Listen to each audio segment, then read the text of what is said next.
Hello good people, welcome back to the channel.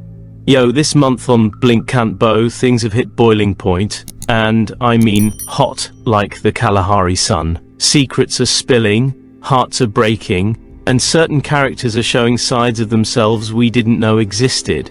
So before we dive in, do me a solid, hit that subscribe button, leave a comment if this drama is also twisting your stomach, and please let those ads play for 30 seconds or more to help support the channel. And if you're loving these recaps, hit that join channel membership button and become a member.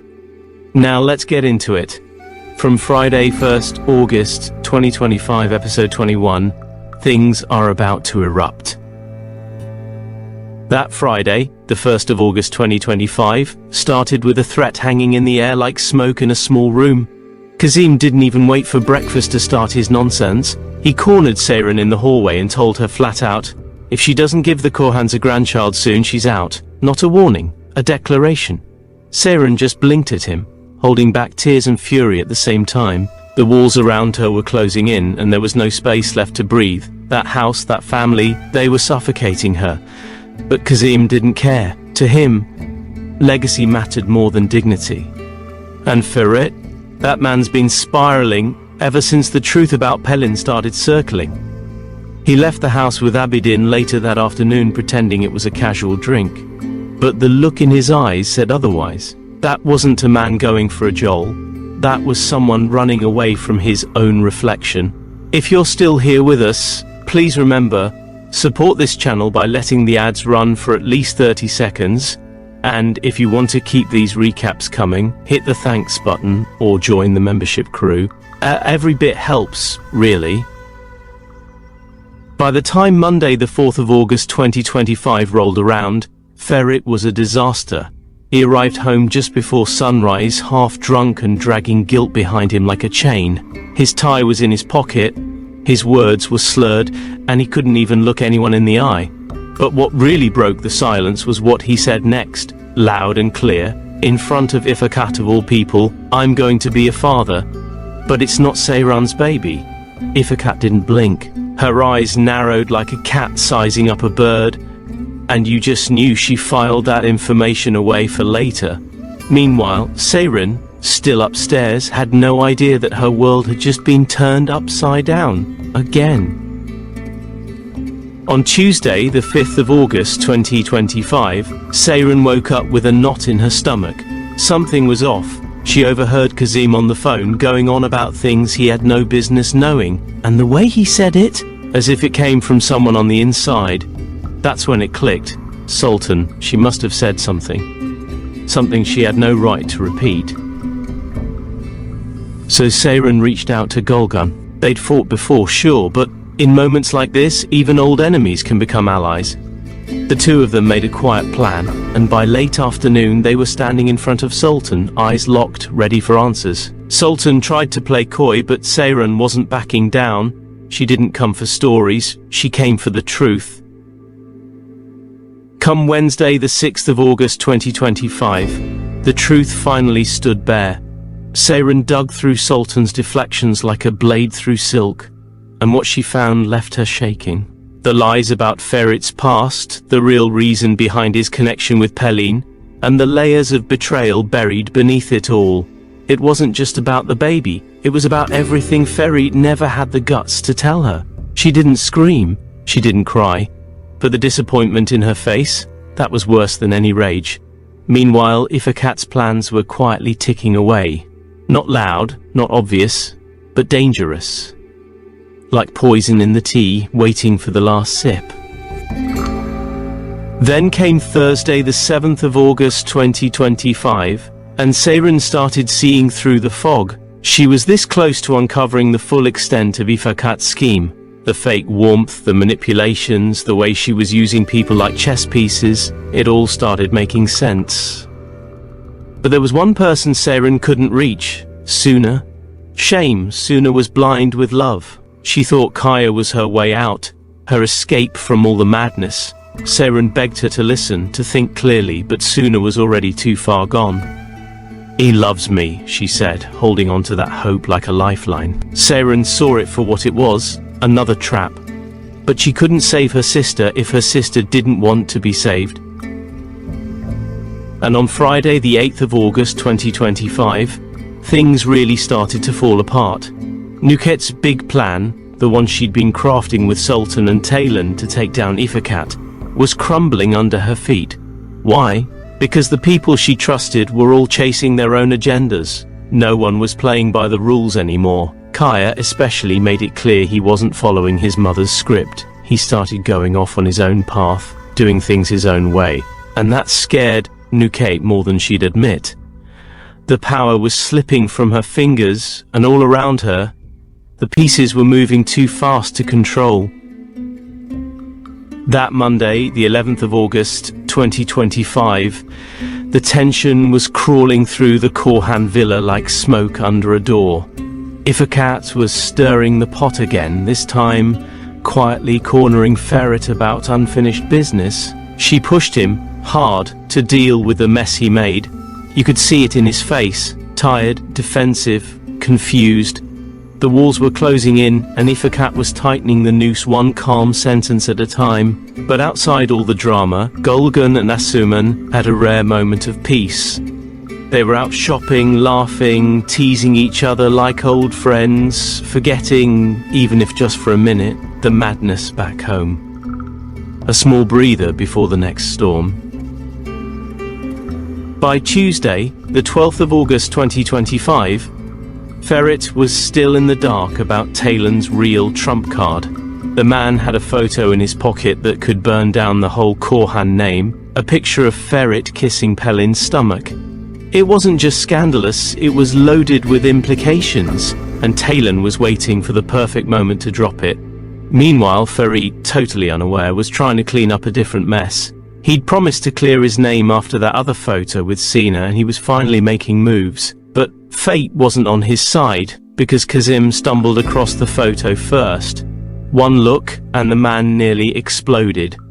Ferret's name was suddenly the center of every whisper. On Wednesday, the 13th of August 2025, Ferret went straight to Pelin. He needed to know, was it her? Did she send the photo to Seyran?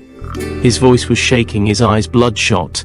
Pelin swore it wasn't her, and shame, by the end of that meeting, she had wrapped him around her finger again. She knew exactly which buttons to press.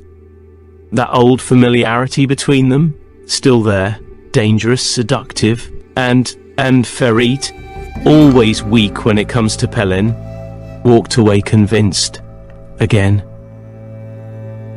By Thursday, the 14th of August 2025, the truth finally made its way to Semuz. Nuket took a deep breath and told him straight. Pelin's baby was Ferret's. Semuz didn't scream, he didn't shout. He just sat there like a ticking time bomb, calculating his next move. Ferret didn't wait for the explosion. He confronted Semuz first, told him flat he would never divorce Seyran, but he wasn't going to abandon his child either. He made that clear. The boy's face was stone, no emotion, just that stubborn Korhan fire. And for the first time, Semuz realized Ferret wasn't going to play by anyone else's rules. Friday the 15th of August 2025 kicked off with Kazim losing his mind. He found out about the baby and nearly broke the furniture in the villa. He'd been humiliated, again, and in front of the whole community. His son-in-law had fathered a child with another woman and still had the gall to hold his head up.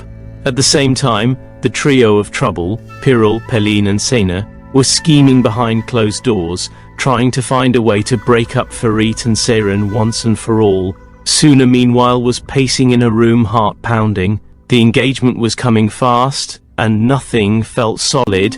Everything felt like it could fall apart at any second. The events of Monday, the 18th of August 2025 were a blur of confusion and heartbreak. Halis Aga had heard the full story now, the pregnancy, the drama, the betrayals, and it changed him. He wasn't yelling or threatening like the others, but something in him dimmed, and the whole house felt it. And despite all the pressure, despite the whispers and the warning signs, Suna and Kaya still went through with their engagement. Hand in hand, they stood in front of the families, smiles on their faces, even though everyone knew the cracks were forming already. On Tuesday, the 19th of August 2025, Seyran sat in silence, watching her sister slip into a future that wasn't safe. She was devastated. Suna and Kaya's engagement should have been a happy day, but all Seyran could feel was dread. Kaya was unpredictable and Nuket had too many secrets. Farid, bless him, tried to make things better. He reached out, tried to fix things with Seyran, but every word just made it worse. The harder he tried, the more she shut down. Too much damage had been done, and the gap between them was growing. By the time Wednesday, the 20th of August 2025 came around, something unexpected happened. Halis Aga stood up in front of the family and declared, with full voice and no hesitation, that he stood by Ferit. That man's support carried weight, and everyone felt it. Seyran, fueled by that spark of hope, didn't waste time. She confronted Piril and Sina like a soldier going into battle. No fear, no filter. She laid everything bare, their games, their gossip, their manipulation.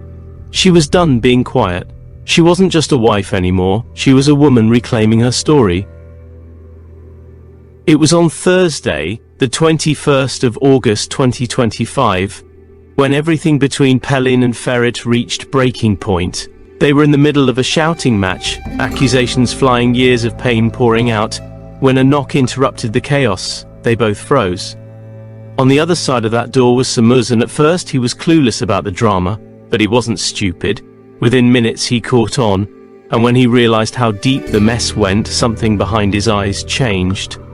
The calm before a different kind of storm. Friday, the 22nd of August 2025 will never be forgotten. Samuz, in one of his most ruthless moves yet, arranged an imam marriage between Pelin and one of his own men. No choice, no love, just strategy. It was meant to bury the scandal and protect his family's name. What Samuz didn't know, Piril had her phone out the entire time. She filmed everything. And by sundown, that video had already made its way to Ferit. The footage hit him like a brick. His heart dropped. Everything he thought he was in control of was now completely out of his hands. That Monday, the 25th of August 2025, Suna stepped deeper into the role Nuket had quietly prepared for her. Not a bride, not a partner, but a mistress. She wore the clothes, she played the part. But you could see it wasn't sitting right. In the middle of wedding chaos, she slipped away to catch her breath, and that's when she saw it. Something she should have never seen. Her eyes locked on a private moment, something hidden, and from that second on, she knew everything was about to unravel. Tuesday, the 26th of August 2025 was pure chaos. Just as the wedding festivities were in full swing, Pelin came rushing in, white in the face. She was terrified, not for herself, but for Ferit. Word was spreading fast that Samuz had planned something for the wedding, and she feared Ferit was the target. Seyran stood in the middle of it all, trying to stay calm, but everything inside her was falling apart. Her whole world started collapsing again. Every time she thought things were stable, something dragged her back under. By Wednesday, the 27th of August 2025, Seyran had had enough. She stood up in front of everyone, Kazim included, and told the truth. Everything. The abuse, the threats, the control. She dragged Kazim's name through the dirt, not with lies, but with raw honesty. The man had nowhere to hide. Farid stood there in tears, begging her not to leave, but she didn't flinch, not this time. Seyran walked away from him, from all of them, with her head held high, broken but brave. Thursday, the 28th of August 2025 brought Kazim to his knees. Suna finally told him what Kaya really thinks of her, and it shattered the fantasy Kazim had been living in. Then came the final blow. Halis Aga had enough. He threw Kazim and his whole family out of the mansion, bags packed, pride in the dust. Kazim walked away not as a feared patriarch, but as a man with nothing left but shame. And finally, on Friday the 29th of August 2025, Ferit was desperate, proper desperate. He did something no one expected. He went to Pelin and begged her to talk to Seyran. to tell her there was nothing left between them. Even Pelin, shame, looked uncomfortable, but she did it. For him. She went to Seiren and gave the speech, but Seiren, she wasn't moved, not anymore. The fire in her had gone cold. She'd heard too many lies, and, this time, she wasn't falling for another one. And that's it for August Mency. Show what a month. If your chest is still tight after all that, you're not alone. This is Blink Kant Bow at its most brutal, and you can bet next month's going to hit even harder. Don't forget, help us keep this storytelling going by hitting like, leaving a comment, subscribing, and letting the ads run fully, or at least for 30 seconds. And if you want to go the extra mile, hit that super thanks donation button or become a channel member. Until next time, keep it real, stay lekker, and I'll see you for the next round of Blink Kant Bow.